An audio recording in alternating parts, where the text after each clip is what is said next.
जय हिंद दोस्तों, वंदे मातरम।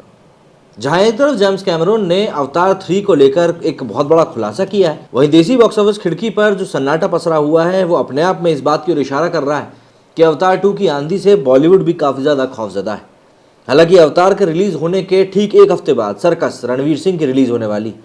अगर अवतार भारत में पसंद की गई, जो कि पहले 3 दिनों में ही समझ में आ जाएगा, अगर पसंद करी गई तो रणवीर सिंह के लिए ये जयेश भाई जोरदार और 83 के बाद लगातार तीसरी मूवी होगी जो कि अच्छा कलेक्शन नहीं कर पाएगी।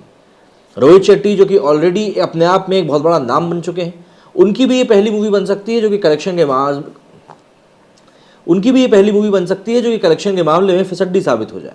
ऐसे में कई सारे सवालात हैं जो इस समय अवतार के आसपास घूम रहे हैं। ऐसे में जान लेते हैं क्या कुछ कहा है जेम्स कैमरून ने इसके अवतार के थर्ड पार्ट को लेकर, और बॉलीवुड क्यों आखिर इतना अवतार से खौफजदा है। दृश्यम 2 के बाद एक बार फिर सिनेमाघरों में जबरदस्त भीड़ नजर आने वाली, और ये सब होने वाला है जेम्स कैमरून की साइंस फिक्शन महागाथा अवतार द वे ऑफ वाटर की वजह से। दरअसल अवतार 2 किस स्केल की फिल्म है और वो भारतीय बॉक्स ऑफिस पर क्या करिश्मा करने जा रही है, इसका अंदाजा लगाना बिल्कुल मुश्किल नहीं। ये फिल्म 16 दिसंबर को रिलीज होगी। सेंसर बोर्ड ने फिल्म को यूए सर्टिफिकेट देकर पास भी कर दिया है। अवतार का दूसरा पार्ट 3 घंटे 12 मिनट और 10 सेकंड लंबा है। फिल्म की रिलीज से एक हफ्ता पहले ही एडवांस बुकिंग में रिकॉर्ड टिकट बुक हो चुके हैं। पिंकविला की एक रिपोर्ट के मुताबिक रिलीज से एक हफ्ते पहले ही करीब 8.5 करोड़ कीमत के 2.25 लाख टिकट्स एडवांस में ही बुक हो चुके हैं। फिल्म की हाइप किस तरह की है, इसका रिलीज तक एडवांस बुकिंग में अवतार 2 का ऐतिहासिक रिकॉर्ड बना सकती है। ट्रेड सर्कल में तय माना जा रहा है कि यह फिल्म कारोबारी लिहाज से दुनिया भर में कीर्तिमान बनाने जा रही है, लेकिन भारतीय बॉक्स ऑफिस पर भी कमाई के सभी पुराने रिकॉर्ड ध्वस्त हो जाएंगे। 13 साल पहले जब फिल्म का पहला पार्ट आया था, तब उसने दुनिया भर में करीब $2 बिलियन से ज़्यादा की कमाई करी थी और सभी को हैरान कर दिया था। तब भारत में भी फिल्म ने रिकॉर्ड कमाई करी थी। सिनेमाघरों में अवतार 2 का खौफ कुछ ऐसा है कि 9 दिसंबर के दिन शुक्रवार को विंडो लगभग खाली होने के बावजूद नई फिल्मों की रिलीज से बचने की कोशिश ही हो रही है, जबकि इससे पहले हर शुक्रवार लगातार बॉलीवुड की कोई ना कोई फिल्म आ रही है, जिनमें अक्षय कुमार की एक्शन हीरो, वरुण धवन की भेड़िया, अजय देवगन अक्षय खन्ना की दृश्यम 2, अमिताभ बच्चन अनुपम खेर की ऊंचाई। लेकिन 9 दिसंबर को आधा दर्जन फिल्में रिलीज करी गई, लेकिन इनमें से कोई भी बड़ी फिल्म नहीं थी जिनका कि बज़ नजर आ रहा। शुक्रवार को रिलीज हुई छोटे स्केल की फिल्मों में मरीज, सलाम वेंकी, वध और लाइफ इज गुड शामिल है। ब्लर को डिजिटल रिलीज किया गया है। जाहिर सी बात है, अवतार से हफ्ता भर पहले जब कोई बड़ी फिल्म नहीं आ रही है तो 16 दिसंबर को भी सिनेमाघरों में बॉलीवुड की कोई फिल्म नहीं। हाँ, ओटीटी पर विक्की कौशल, भूमि पेडनेकर, के आर अडवाणी की गोविंदा नाम मेरा जरूर रिलीज हो रही है। साफ है कि हॉलीवुड कंटेंट के सामने बॉलीवुड फिल्में आने से बचती दिख रही हैं। अब देखना यह है कि 13 साल बाद अवतार का दूसरा पार्ट भारतीय बॉक्स ऑफिस पर कितने कारनामे करेगा।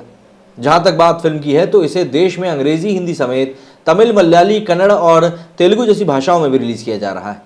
बात करें अवतार 2 की, आखिर इसमें है क्या, तो अवतार फ्रेंचाइजी की कहानी भविष्य के एक काल्पनिक ब्रह्मांड पर केंद्रित है। इसमें अच्छे और बुरे की लड़ाई को दिखाया गया है। फिल्म ने अपने विजुअल इफेक्ट्स और जोरदार पटकथा की वजह से समूची दुनिया का ध्यान अपनी ओर खींचा है। दूसरे पार्ट के विजुअल्स भी शानदार हैं। असल में अवतार की कहानी एक हैरान कर देने वाले ग्रह पेंडोरा की, 2 ग्रहों पर जीवन और उनके बीच के मतभेद, लालच और दमनकारी उपनिवेश की कहानी। धरती के लोगों का पेंडोरा से संपर्क हो चुका है। वे वहां के तमाम जानकारियां हासिल करना चाहते हैं, शोध कर रहे हैं। पेंडोरा पर बहुमूल्य चीजें हैं। लालच वहां उपनिवेश बनकर पेंडोरा और उसके लोगों को लूटता है। वहां के लोग धरती से अलग हैं, वहां की आबो हवा और संस्कृति भी धरती से अलग है।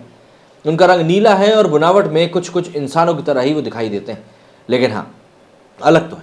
ऐसे में इन सभी चीज़ों के बीच में एक बात और ये निकल कर सामने आई कि भाई अवतार 3 को लेकर जेम्स कैमरून ने ऐसी कुछ बातें कही हैं जो कि वाकई में आप सुनते ही समझ जाएंगे कि यार यहाँ पे तो कुछ बड़ा ही होने वाला है। सबसे पहले जब उन्होंने ये बताया कि भाई आखिर अवतार द वे ऑफ वाटर का प्रीमियर लंदन में क्यों किया गया, इसके ऊपर उनका कहना था कि मुझे लगता है कि लंदन हमारे लिए काफ़ी ज़्यादा भाग्यशाली रहा है।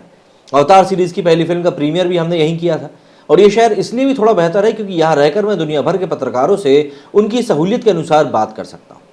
इसके अलावा जब उनसे पूछा गया कि इस मूवी में काफ़ी सारी चीज़ें भारतीय संस्कृति से भी जुड़ी हुई दिखाई देती हैं, तब उनका कहना था कि भारतीय संस्कृति में जो तत्व दिए गए हैं वो मानवीय विचारों को भी प्रकट करते हैं। हम दुनिया को किस तरह से देखते हैं ये इनके भी प्रतीक हैं। अगर मैं कोई काल्पनिक दुनिया इस तरह से बनाता हूँ जो दुनिया के प्रतीकों के विपरीत है तो शायद लोग उसे ढंग से समझ ना सके। तो इसीलिए अवतार द वे ऑफ वाटर का विचार मेरे मन में तब आया जब मैं पहली अवतार के लिए एक नए विचार पर काम कर रहा था।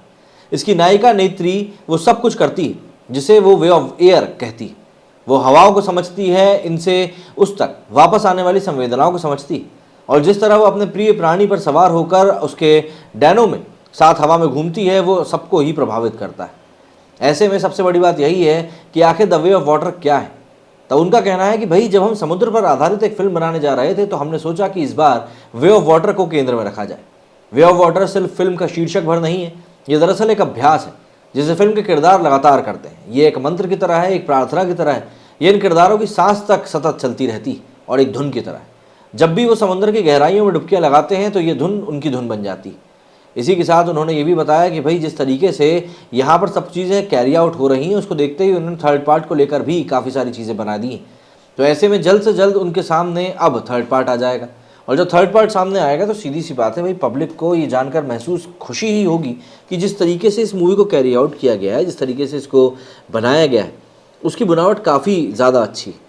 ऐसे में सबसे बड़ी बात यही है कि बॉक्स ऑफिस पर बॉलीवुड की मूवीज़ की नदारत जो हो गई हैं एकदम से, उसको देखकर समझ में आ रहा है कि कहीं ना कहीं इस मूवी का जो बज़ है उसके सामने बॉलीवुड भी कोई रिस्क नहीं लेना चाहता। आपका इस बारे में क्या कहना है, कमेंट करके ज़रूर बताएं। मेरे स्टूडियो फिलहाल इतना ही। जय हिंद, जय भारत।